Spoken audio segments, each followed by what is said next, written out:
I expected all of them to be busy trying to recruit. United publicly said they're after a striker.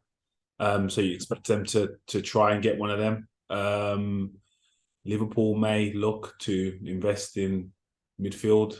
Again, that's been spoken about, but they've already done their business as well. So they've been active. Arsenal, again, striker, which is going to be interesting because you'd like to think the profile of player thereafter Man United will be after. I know they're heavily linked with the lad from Shakhtar. Mudryk. Which seems to be done. He seems impressive. So again, it seems like people know what they want, which is good. I think it's good for teams and clubs to kind of know what they want and to get it done rather than be speculating of who can we get and who's available, and then all of a sudden it gets a bit messy, doesn't it? Just looking a little bit more specifically, Tottenham spring to mind. Antonio Conte, season not gone as planned. He's spoken time and time again about needing a strong squad. He knows what kind of players he wants. He expects money to be provided. Do you think that if he isn't backed sufficiently in this January window, could you see a situation where it may force Conte to walk away? Yeah, I think he will see that. But when with what you just said, I'm trying to think where he's not been backed. Like where's he not been able to strengthen?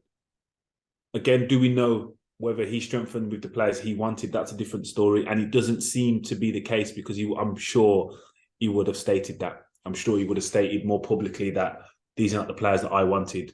So he seems to have been back to bought, 2 or 3 midfielders, a couple of forwards, some defenders. So again, where has he not been backed? So there's got to be question marks and some accountability from himself and look and think, well, am I getting the best out of these players? You know what I mean? So as much as he may want new players and believe they need them, if everyone's fit, which again you can never really be in control of to a certain extent, like Harry Kane and Richarlison, top strikers, you know what I mean? And then they've got wingers to affect games. Son is arguably one of the best in the league. So yeah, I'm not as compassionate is the right word to just hear his thoughts on that and just believe that that's the only issue. Do you think that Liverpool remain like a sort of leading example of how you should do your business in the transfer window? I think them and City are doing that, aren't they? I think they've done it over recent years. It's where deals just get done. Players sign new contracts. I think Salah is probably the only one that dragged out a little bit, you'd probably say, but which is understandable because of who he is and what he means to the club and the options he probably had elsewhere. But in regards to how they do their business, yeah, you just see them two clubs just efficiently signing players. Just no minimal speculation. It's just done. But again, is that because of the people in charge?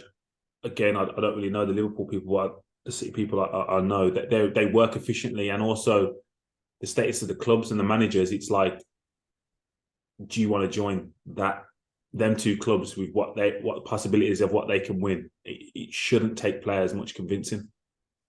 Newcastle has sat there with this big pot of money. Eddie Howe's been quite open saying he's not necessarily going to get involved in January. Do you think, given the position they're in the league, that they should be trying to go out and prize some, superstar players this January? It's a hard one, that. It's a hard one. Do you want to disrupt the rhythm of your squad, or do you now want to sign players with the ambition of these are our potential Champions League players for next season? Because once you're in the Champions League, there's a bigger premium to pay for them players. So are you able to get them players and recruit players now that help you have sustainability in the Champions League or continuously challenge at the top? Or do you wait for that to actually happen and then you pay more? Who knows? Who knows what's right for them? But like we spoke about before, Eddie Howe is doing a great job at the players he's got. So I'm sure the people controlling Dan Ashworth, again, who I know, I'm sure him and the owners are aware that when they do sign players, they believe Eddie Howe will be able to develop them and improve them. There's a lot of teams at the lower end who are just going to be panicking this window, desperately wanting players in. Everton spring to mind as a team that may spend. West Ham are down there, wouldn't have expected to be. We've seen Nottingham Forest go crazy in the transfer market. How important is it for these teams at the bottom to have a devised plan and not end up panic buying someone on the 31st of January when it's all gone wrong?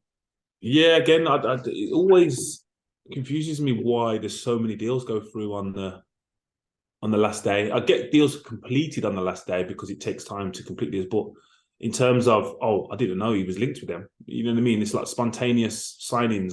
It's always kind of wild to see them.